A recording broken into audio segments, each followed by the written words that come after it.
Hello and welcome to Find Your Freedom, a podcast dedicated to helping you truly find freedom in all aspects of life. Join your hosts and their expert guests as they share practical tips and strategies for finding more freedom in your life. It's time to take control of your life and create the future you want. Let's find your freedom. Here are your hosts, Lenny the Boss and Omid Rad Investor. We are back with another amazing episode of Find Your Freedom. And right before we get into our next guest, which is a great one here, I just want to let you know we have something for you. It's absolutely free, easily downloadable. All you have to do is go to www.findyourfreedom.com/freedom kit. That's right. www.findyourfreedom.com/freedom kit is easily downloadable. Believe me, is everything that you need to start your journey and while you're in your journey. So with that being said, man, we have a really special guest. I had an opportunity to meet her for a short period of time out in Nashville. So I can't wait to just get on and talk to her and communicate with her because she's a bunch of fun, high energy. She's going to match my energy, ladies and gentlemen, just to let you know. I can, yes. She's a mom of 6. All right. She's also a STR manager. You know, she's a hospitable host author, you know, and what I love the most, that she's a mom with superpowers. So I really cannot wait until we get into that. She owns Your Family Place, which we're going to talk about that. So with that being said, Rose Tipka, how are you doing? How are you feeling? I'm doing great. I am ready to go today. I'm very excited to be on the podcast. Fantastic. And just to let you know, when you come on our podcast, we don't have guests, we have friends. So just want to welcome you as a friend, and we really appreciate you being here. So before we go into your awesome journey, right? Can you just tell the listeners a little bit about yourself? Yeah, so my name is Rose, and whenever I introduce myself to anybody within the industry, I hit them with the 1-2 punch, okay? So I first say, my name is Rose, and I'm a homeschooling mom of 6. And so that kind of makes people go, ah! Like that. And then I come from the other side, and I say, I own $2.5 million worth of vacation rentals outside of Amish country in Ohio. People go, oh, okay. This is a double threat right there. So I hit them with that because that really sums up what is the most important thing to me. Obviously, being a mom is the most important thing, and raising my kids. But also, we went through a lot of adversity as a couple, as a married couple, and it led me to starting our company, which is Your Family's Place, because my husband and I wanted the freedom of time and the freedom to make the decisions about where we were spending our time so that they would always be focused on what were our priorities and not anybody else's. So Rose, I had the pleasure to meet you. We worked on the hospitable host project together, and you were a very active person within the group. So I think we connected real quickly. I want to touch on the homeschooling piece because I think there's a lot of investors there. Maybe they're getting a taste of entrepreneurship, and I think sometimes this homeschooling concept gets like people are more interested or want to try it out. So I know you were formerly a science teacher. So at what point did you decide, hey, I want to do homeschooling, and like walk us through that process a little bit? Yeah. So there's a lot of reasons why people choose to homeschool. And so certainly there are a lot of stereotypes about them, but I'll just let you know I don't wear a denim jumper. Okay. We do have a TV in our house. So there's lots of different reasons that people choose to homeschool. So I'll just get the denim jumper thing out of the way. And if you want to wear a denim jumper, Omid, it would look amazing on you. So you go for it. But I was a classroom teacher myself. I went to what I would call a traditional school, and it was an excellent school, and I had a really great education. So there is nothing that I would change about that. But I have also always been someone who kind of shone brightly, wanted to do things my own way. And oftentimes people find that being in a traditional school boxes people in. Whether it's physically, sitting in that classroom for 45 minutes doing math, whether it's mentally just going through, sorry, we had an It's escaped all good. child there. I love that. It's all good. It's Yeah, all we had an good. escaped When, child when there. you have six, that's going to happen. Yeah, it's going to happen. So for me, when I was teaching, excellence is really what I do. I have a hard time doing anything that's not all the way. And I learned very quickly that within education, excellence was not rewarded. It was not. And that mediocrity was really running the game. And that's not to say there aren't excellent teachers out there. There absolutely are amazing, excellent teachers. But that approach to education is not necessarily rewarded. So when we started a family, I felt that my time was better spent with my own children and nurturing my own nest and nurturing my own family. And when my children started becoming school aged, I knew that I had the education to do an excellent job in their education and that nobody was going to be more invested in my children's education and their future than me. And so, as with anything in my life, I throw myself into it 100%. I read all the books, I do all the research, and my favorite part, I make a plan. I love a good plan. And so and we've actually found as our kids have gotten older now, my oldest is going into high school next year, that it's not just about the education, it's about the whole lifestyle of homeschooling. We travel a lot, we're traveling more, and we can take our kids with us on all of these vacations. And I am very confident that our children are learning just as much in a 2-week vacation that they would sitting in a box for 2 weeks. And so for us, it's the education, it's giving our children the freedom of time to learn the things that they're interested in. But it's also that we really like our freedom. We really like our freedom of doing that. That's great. That's great. A few things there. One, Yes. I'm my mother had 10 children. So, I come from a large family, so I could definitely relate. One of the things that you just said, the ending piece is, which I think is so cool. And I'm sorry, Rose, but I'm going to use this if you could give me the permission, is that you're showing your kids the freedom of time at the age that they're at. And that's just impressive itself. But I have a couple questions. So Yes. if you could, one with homeschooling, because I'm pretty sure a lot of people think about it. And I know a lot of people use school as an outlet for them to get other things done, like work, right? Or a business. But can you give some of the positives of homeschooling, and as well as some things that I guess I don't want to call it negative, but I guess for lack of a better word, negative about homeschooling? Yeah.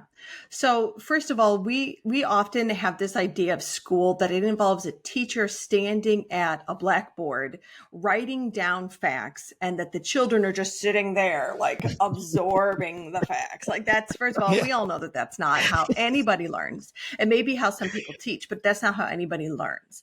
And so at no point in time in my homeschool journey have I just stood up in front of my children and spewed facts and they just absorbed them like sponges. I view their school as their job, just like running our company is my job. And oftentimes what homeschooling looks like for us is, some of our kids work in their rooms. Some of the younger ones are working at the school table, but I'm sitting there too. And I'm also working. And so we are working on our tasks together. I am more their consultant and their guide in their journey, as opposed to the person with the ruler shaking the finger, that kind of stuff. So if anything, I feel like it's giving our children this example of collaborative working, that everybody has their tasks and their jobs to complete, and we all benefit from those. So that's something that's what homeschooling looks like for us.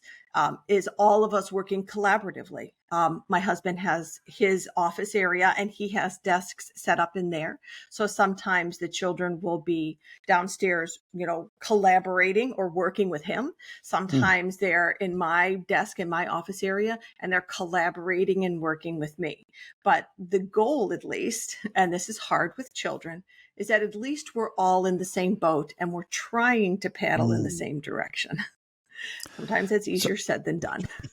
So Yeah. I'm like so intrigued by this because I think it speaks to me when you say that there's so many ways to learn and that there's the traditional model. Maybe like it's good to question it, like the traditional model, and find alternative ways. And there's a lot of benefits from homeschooling, and I see Mm-hmm. more and more people kind of moving that direction.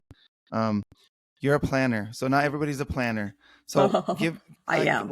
walk us through some like actionable steps as far as like how to get organized when you're Mm-hmm. facilitating something like this for somebody who wants to do that. Yeah. So there's one of the most important decisions that you're going to make if you're choosing to go down the homeschool path is what curriculum you're going to use. And a lot of times that's the first thing people do. And within 30 seconds, they are overwhelmed and they give up.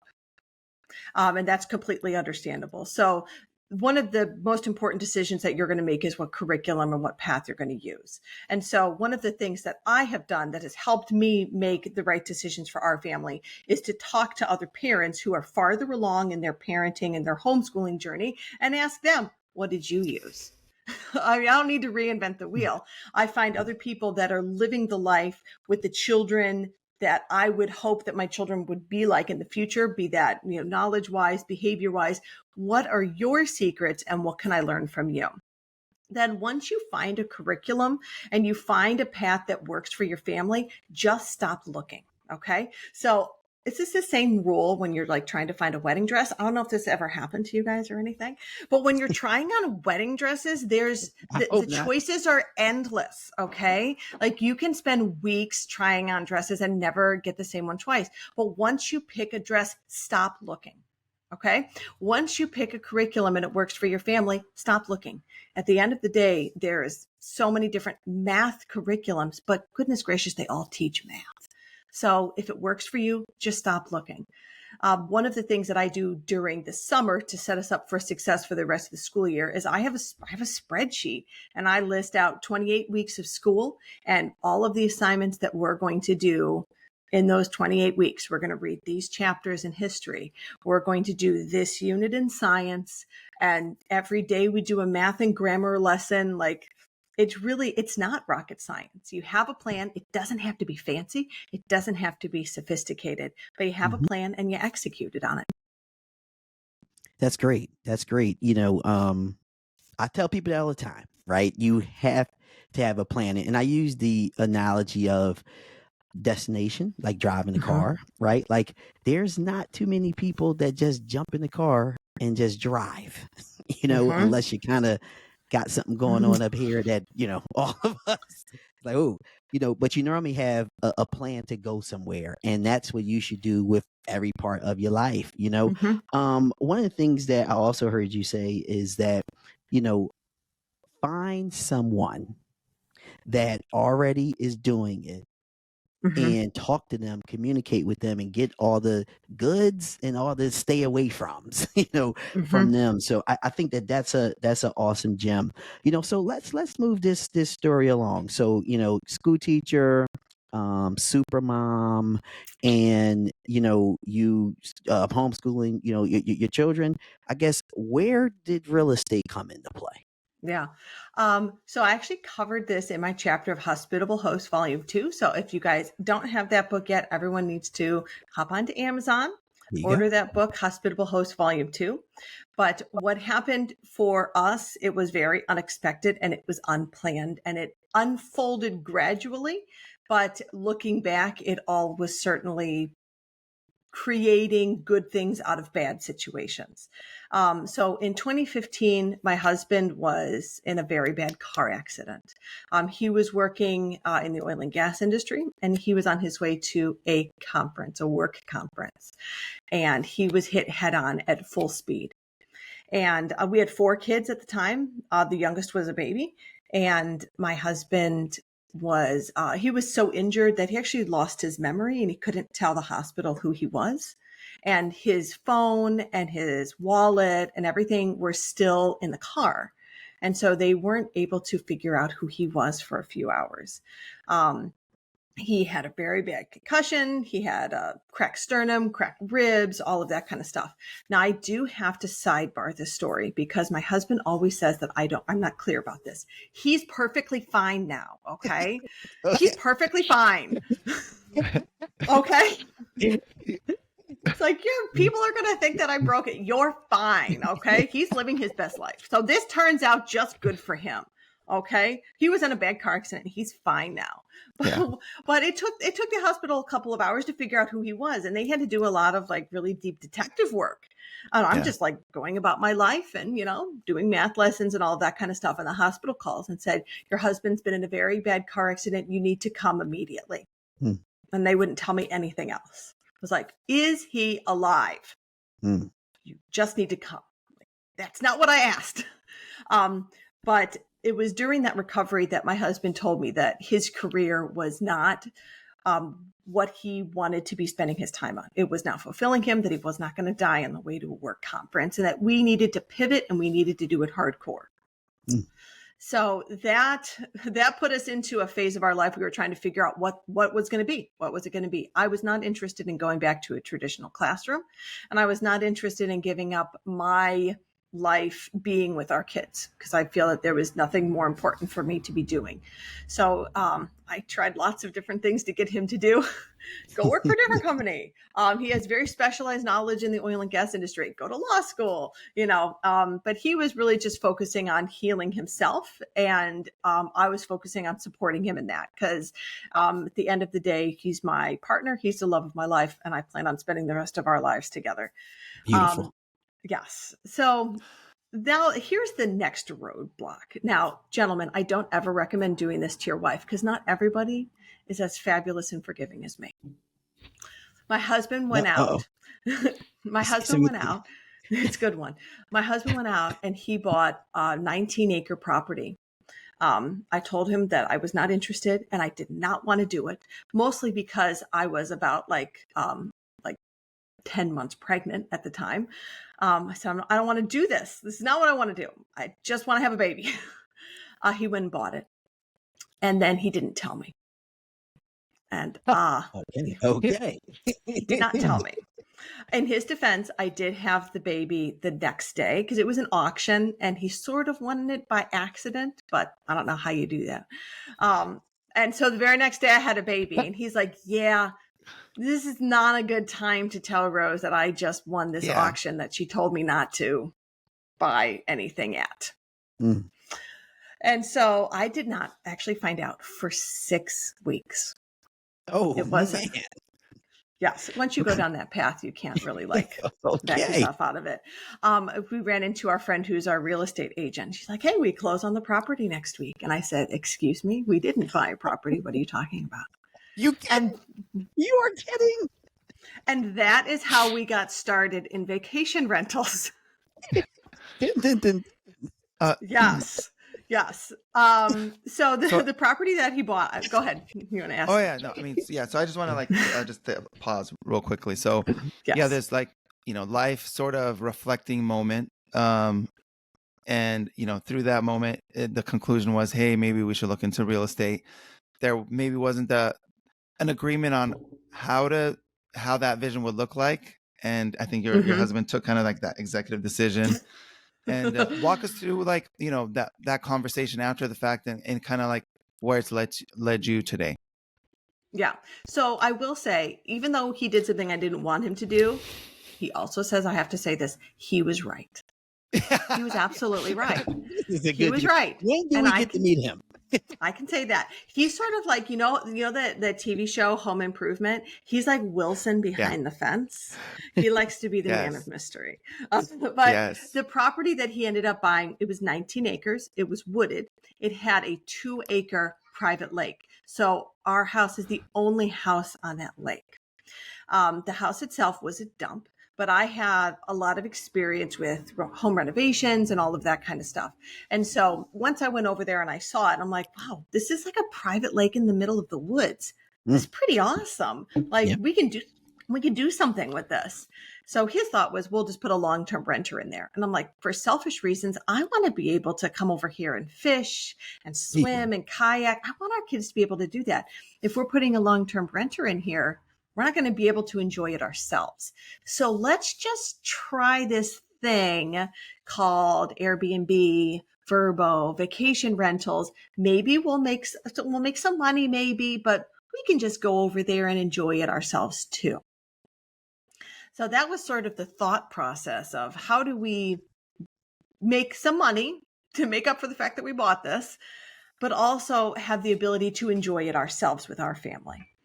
And from there, it just exploded.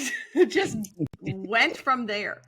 At that point, we realized the amount of time it took to manage the properties and how much money we could potentially be making, and that this was the path that we're supposed to be on.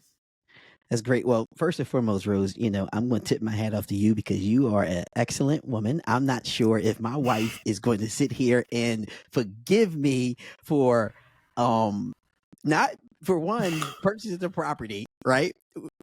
Two, not telling you. And then three, you hearing it from somebody else and not me, so, that tells me a lot about your character, and it tells me a lot about, you and your husband union of partnership, right? Yes. Because, Yeah.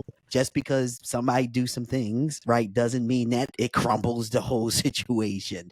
You get over it. And the way you got over it is you figured out that this place is a fantastic place, and you started to provide your value as a partner, into it by saying these are some of the things, given a different vision. He had a long-term vision, you had a short-term vision, right? So, Yeah. let's talk about this property just a little bit. So I guess give us a little more about it. Like, okay, so we're at a point right now where you purchased it. You're at a point right now where you're like, hey, I got this background, I'm going to do all this decorating. So kind of take it from there. Mm-hmm. So one of the things that I was trying to focus on is how we turn this not into a hobby, not into a side hustle, but into a real profitable business so that my husband could leave his career. And so I was very focused with that from the beginning. This was never, I don't really do many things casually at all. How do I make this into a real company? Because I'm going to be supporting my family doing this. And so I need to be professional. I need to do everything to the best of my ability. And one of the things that I know for us when it comes to vacationing is that we can never find a home that is big enough for our family. So we have 6 kids now. So we're a family of 8. Plus often my parents will come on vacation with us, my sister, their family. So now we're talking 14 people. And trying to find a nice home that is big enough for all of us and pet friendly is just about impossible. And so if it's a problem for me, I'm hoping that this is also a problem for other families. And so if I can solve my own problems and I can do that for other people, perhaps this is a winning strategy or a very specific niche that we can focus on. So that was I'm coming at it from more of an intellectual side of it. Like, how do I find a niche? How do I focus on it? How do I maximize my return? How do I set myself apart from my competition? And then be the very, very best in that specific vertical so that I can maximize my returns. And that's where I was coming from. Like, I am my potential guest. How do I design and market, furnish, all of that kind of stuff, properties that my own family would want to go to? How do I create not just individual properties? How do I create a brand with specific brand standards that offer this consistent experience so that we are appealing to people, not just with individual properties here and there, but with a brand that sells the idea that family vacation can actually be easy and can actually be enjoyable for the parents. Because let's be honest, our 2-year-olds are not paying the bill. We're paying the bill and we're doing all the work. So that was always my vision, is how do I not just have individual properties here and there? How do I build a brand that is a real business outside of any of the OTAs? How do I build a brand that is consistent and appeals to the people who want to go on vacation with me? Boom. So, please explain to me, like how you kind of transitioned to becoming the fairy godmother of family vacation. So kind of like walk us through that a little bit. So I know you kind of gave us kind of like the intro, but like how's that kind of evolved over time? Yes. So you know what it's like when you guys go on vacation. Chances are someone is making the plans, getting everything put together to make it very easy. In fact, 86% of vacation decisions are made by women. So we're talking mothers and grandmothers. And at the end of the day, like 86% of women are mothers. And so a lot of the people making these decisions are people like me. Now, you know what I really want on vacation? Someone like me to take care of me. It sounds silly, but I want someone like me to take care of me. And so I become that character. I become that person to our guests. And so when I'm thinking about family vacations, I'm thinking about the things that I struggle with that are hard for me, because I've certainly had my fair share of very not good vacation experiences. And so a lot of times it's all in those details of the difference between just it's a family vacation to, oh my gosh, this was actually easy and enjoyable. Maybe we should keep coming back to these places. Family vacation is one of the biggest expenses that families make each year. So for example, if you want to take a family of 4 to Florida for a week vacation, the average family for a weekend vacation, this is a family of 4. So think about my family would be double this, $5,600 a year. Yeah. That's pretty nice. Yes. Let's say you want to go to Hawaii. Everyone loves to go to Hawaii. For a family of 4, the average trip to Hawaii is $7,000. Wow. Yeah. Man. Okay. So people are spending money on family vacations. Yes. And so, and there is nothing sexier than us making money. Let's be honest here. Making money is sexy. All right. And people spend big bucks on family vacations. And that's true.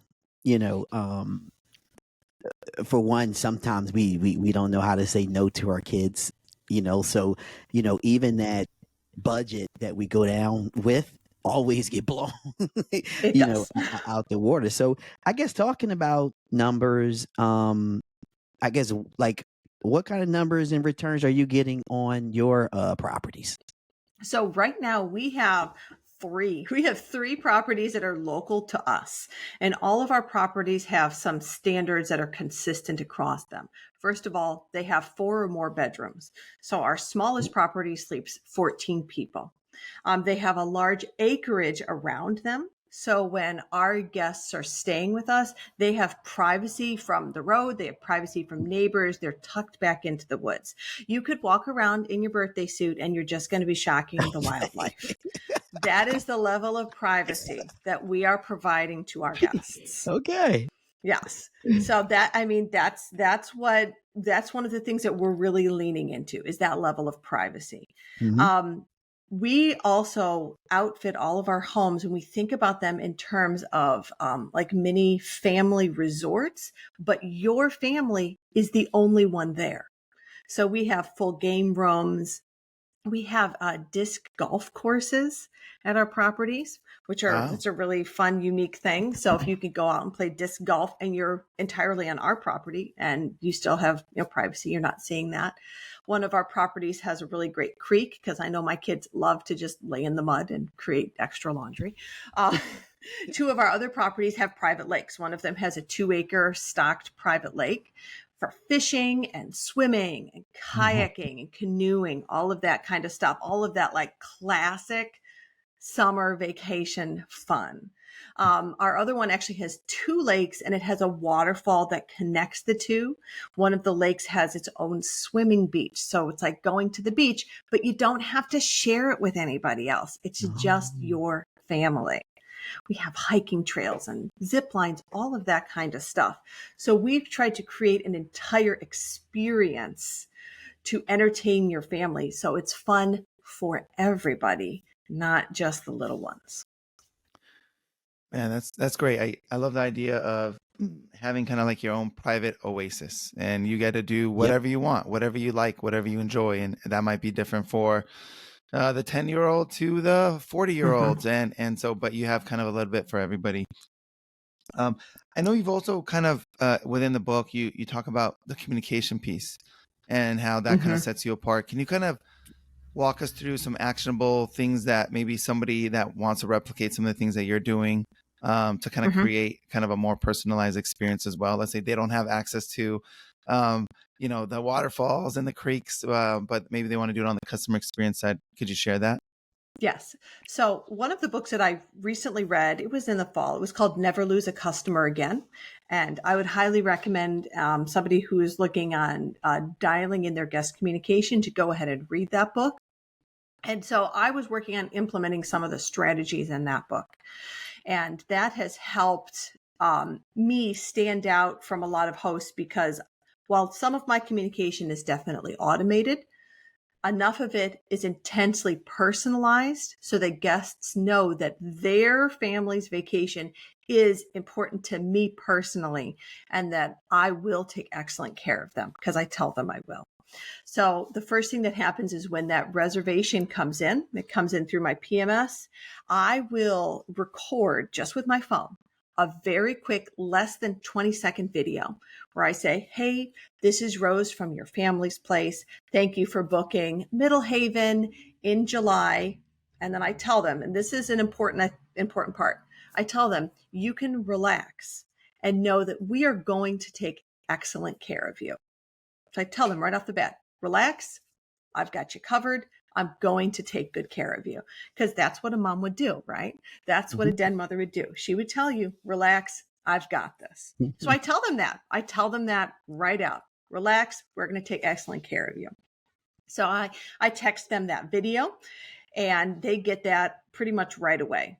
So, a verification directly from me that I have the reservation and that they can just relax. I have it all handled.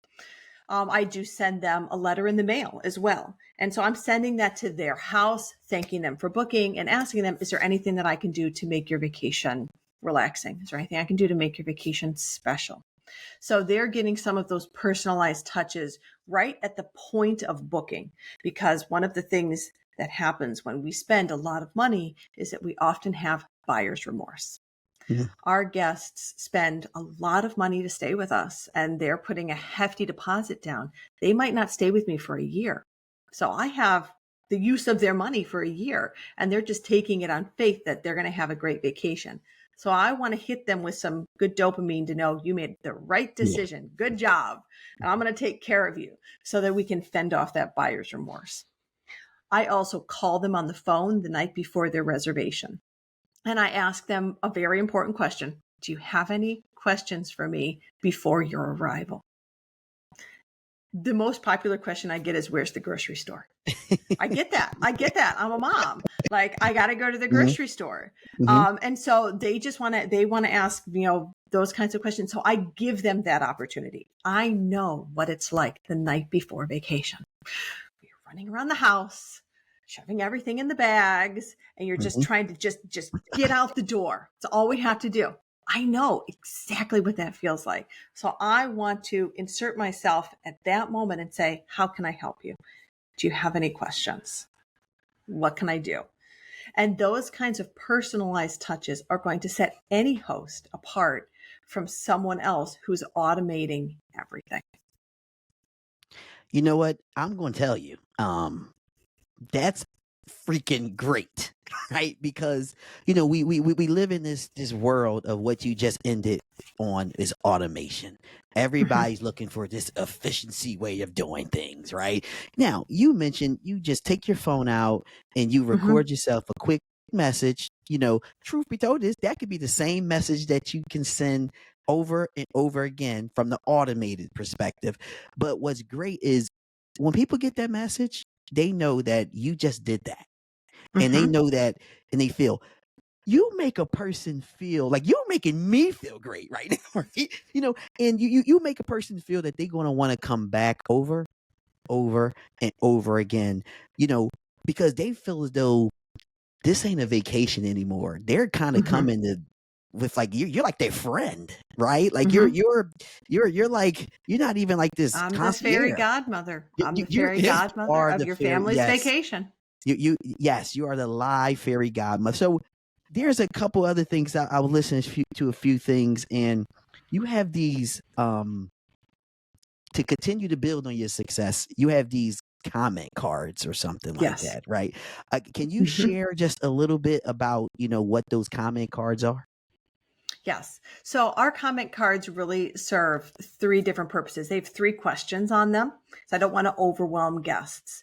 The first question, and they actually get asked this question twice, but I ask them again when they're there. How did they find us? Because all of us want to know who our guest avatar is and where they find us so that we can be in that space more to attract the right guests to our properties. So I just flat out ask them, where did you find us? What were you looking for? And so they'll say, I found you on Verbo. I found you on Instagram. So and so referred me. If I get something like that, then I'm dropping a thank you note with like a Starbucks gift card to whoever that was. So I flat out ask the guests, where did you find us, and what were you looking for? That's Mm, very important information. The next question: is there any feedback on the property? And so I don't want to say like, is anything broken, but I want to know, what is your feedback? And that provides guests with the opportunity to tell us things that maybe weren't perfect or exactly right. And so that we actually know what it is and we can take care of things. I think a lot of times when there are negative reviews on the OTAs and stuff like that, I'm going to give people the benefit of the doubt. Maybe they just want to make sure that the owners know that the garage door opener doesn't work. Maybe they just want to know and they just don't have like a way to tell them. And so guests will give us information like, the sliding glass door isn't locking. That's good. I want to know that. I get my handyman out there and he can take care of it like that. But otherwise, I might not know some of those things. So asking them, was there any feedback on that property? And then the last question is, what was your greatest memory from the trip? And so mm, that kind of ends on a positive note. What was the best thing that you did? It also gives me insight into how our guests actually use the property. When I'm in there cleaning and turning things over, I'm not, lounging in the hot tub as much as I'd love to, playing the video games. I want to know how people are actually using the property so I can focus on those areas and make them the very best that I can. mm, So, so speaking on that, because I think a lot of times we're trying to develop this avatar that we picture or that we are, envision. And then you talk to some guests and then you collect some data and then you're like, hey, wait a second. Actually, I overlooked this. This looks like to be really something people like. So maybe just within your own experience, just going through this process, is there even like an amenity or something that within your own properties that you feel that you often get feedback on where people are like, oh, I really like this, that you maybe Mm-hmm. overlooked or that you didn't put as much emphasis on initially? Yeah, I think I'm trying to think of an example of something like that. We're always adding additional things in based on what guests recommend. Like we would provide a lot of really good coffee. We would provide lots of different types of coffee, but one of the things that I wasn't providing were the little creamer pods. And someone Mm-hmm. said, it would be really nice if there were creamer Yeah. pods. Okay. yep. That's an easy thing to do. I can absolutely Mm, stock that. I can step that up. But then some people are like, well, we don't drink coffee. Okay. Well, now I've added tea and I've added Yeah. hot chocolate. Now that's stuff that I can just order, have in stock, bring it mhm. out ready to go. Makes sense. The other thing that we also provide, and this makes us a little different, is we have beverage refrigerators at our coffee stations, and we put about like 12 to 15 cans of pop. So I'm in the Midwest, so I'm going to call it pop. You guys can call Ah. it soda, whatever you want to call it. But from the Midwest, we're going to call it pop. And cans of pop are like 11 cents a can. That's it. So put $2 worth of pop and a beverage refrigerator. And people are like, oh, is this for us? Do we have to pay extra for this? And I go, no, Yeah. that's All you $2 worth of pop. You have at it. Yeah. So, so it's trying to like take that beverage experience. We start with the coffee station, and how do you just like do a full wraparound? Coffee, tea, hot chocolate, sugar, creamer. Let's add pop. Let's just wrap that whole thing around so that we can hit all those notes. I love all that. I also love the comment card, of in the last question that you asked to end it on a great note. And just the amenities and the things that you update. Now, one of the things you did mention just was about zip lining and horseback riding and all these things. The one thing we do live in the United States, and there's something called liability. Right? Yep. Are there any type of insurance that you're having to get to cover these things, and is it like an enormous amount of money that you're paying, or is it something Yeah. that's reasonable?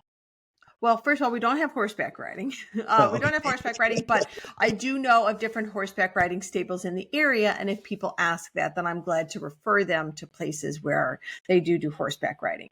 We do have zip lines, but these aren't the kind of zip lines that you're like, these are, 75 feet. They're for kids. They're off the ground. But I mean, we're not like hurtling through canyons or anything like that. Okay. So yes, and those things are definitely covered as part of our insurance. We do have water features. And so we plan intentionally how guests are going to enter and exit the water, because water is always something that can be dangerous if not used appropriately. We provide life jackets on site in all sizes, from baby up to adult. We have safety rings. We have the appropriate signage. Signage is a big part of insurance, making sure Yep. you have the right signage on things. So we try to think things through, so that when people are entering the water, they're only entering water in like a funneled area, so it can be better supervised. It's not just like a free for all of everyone just like jumping in. You know what I mean? So that goes into the design of spaces. You have to think through the design and how people are going to use it, so that when you have something like a lake, you're funneling people in and out of the water in a specific location where you have the right signage, you have, safety rings and that kind of stuff. And all those life jackets are there ready for them to use. Along with the signage, use a life jacket. Our guests also all sign a rental agreement, and all of the amenities are listed out within our rental agreement that was written by an actual lawyer, not just like borrowed from somebody off of Facebook. And our guests have to read through that through all of these amenities and sign it at the end. And that's a very important part for us, for our protection. All right. So we talked about quite a few things, from like communication to liability. Where are we kind of currently now? Like, what's like the big plan for you, or where you headed, kind of like in your current journey, as Yeah. as you kind So of expand the I always godmother have of family plans, and don't I? vacations. Yeah. Okay, well, no more babies. Six Okay. is it for me. So Whew. I'm tapping out on that one. 6 is enough. So we have a couple of different tracks that we're working down. First of all, Your Family's Place, all of our properties are located here in Ohio. We've recently started the legal work for setting up Your Family's Place branded properties in other locations that I think would lend well to this family vacation model. I am really hot to trot on Northern Michigan. My family lives up there, so that makes it easier for me. And that's where our family vacations every year. So I would say within the next year or so, once we identify the right location, we will start like a side branch of our company called Your Family's Place North, where we will start offering the same experience in different locations. So that's sort of the next phase for Your Family's Place, is finding properties that are consistent with our brand standards and all of that kind of stuff in other locations. So I also have a parallel brand called Hosting in the Motherhood, and that I launched after Hospitable Host Volume 2 came out.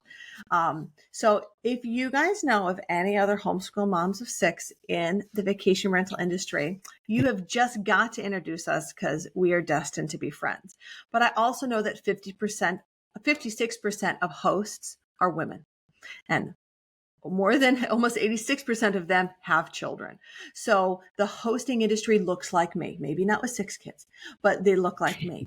And so I want to be speaking directly to all of these moms that are hosting and trying to answer as best that I can and share the knowledge that I have about what it means to be a mom and a kick-ass businesswoman as well. Because I don't have to choose. I am both of those things, and it's not a false choice. I don't need to choose one or the other. And so that's what Hosting in the Motherhood is about. It's a lot of lists, as you guys know. I love lists. Lists of things when I'm thinking about how to tackle things, like how to have a content day, the steps you need to take to have a content day, what contractors need to answer the phone when you call. You need your plumber, you need your electrician, you need your GC, you need your attorney, you need your CPA. They need to answer the phone whenever you call. It's that kind of content that helps. I'm trying to share these things that I have learned as a mom and a host to support other moms and other women out there who are doing what I do. That's awesome. And, if there's anyone that I personally know, I'm definitely going to, send them your way because you have something. And that something is felt through communication, and I personally feeling it here, having you on the platform. So I know that other, moms can 100% feel you even more, right? Mhm. And you can sit here and just give them the blueprint and give them the confidence to be not just a kick-ass mom, but a kick-ass businesswoman, Mhm. as well. And I love that. So let me ask you a question. What Mhm. does find your freedom means to you? Yeah. Find my freedom means that I get to spend my time how I want to spend it without having to answer to anybody else. Independence is super important to me. I want to make my schedule. I want to set it, and I don't want to answer to anybody else about how I choose to spend my time and my money. And that's what the ultimate freedom is, to do what you want to do, when you want to do it, with the people you want to do it with. That's beautiful, you are the ultimate boss, lady, and I love everything about you, and kind of like you mentioned before, when you really commit to something, you really go all out, and I've seen that firsthand, through the Hospitable Host project, and even just like as you continue to share stories. So, if we can't find you at your family's place, and we can't find you in our Yes. fairy tales, where do we find you? So our Instagram handle is at your family's place _, and that's our vacation rental company. You can also find me at Hosting in the Motherhood, and there are separate websites for both of those. And all of our contact information is on there. I also am speaking at a number of conferences this fall. I'm very excited about that. We're all going to be in Austin at the STR Yes. Growth Conference. I Boom. will be sitting on the Hospitable Host panel for that. Awesome. I'm very excited about that. Maybe we need to do some like coordinating outfits. I don't know. Yes. We'll see. I love to I'm plan. down. Everything's intentional. Yeah, I We're love going to it. be signing books. Everything is Yes. intentional. I am actually also making a very big trip over to Australia. I'm going to Australia at the beginning of October for the Astra conference, and I'll be speaking on a panel there as well. I'm very excited. I'm going to take some of my kids with me. They've never been to Australia No before. way. So That's going to be So good. cool. That's going to be Yes, so awesome. I'll be speaking all the way down under. I'm very excited about that. And hopefully we'll all see each other at Verma in October as well. So I have There a you go. lot of speaking opportunities. Don't get Yes. between me and a microphone. There you go. Love it, love it, love it, love it, love it. All right. So at this point of the show, what we like to do is break some speakers out there, and I'm going to need your help. All right. So what we're Mhm. going to do is we want to say boom as loud as we can.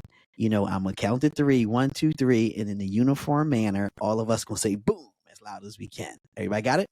Let's do it. All right. Everybody's ready? Yeah, let's do it. All right, cool. All right, on 3. 1, 2, 3. Boom!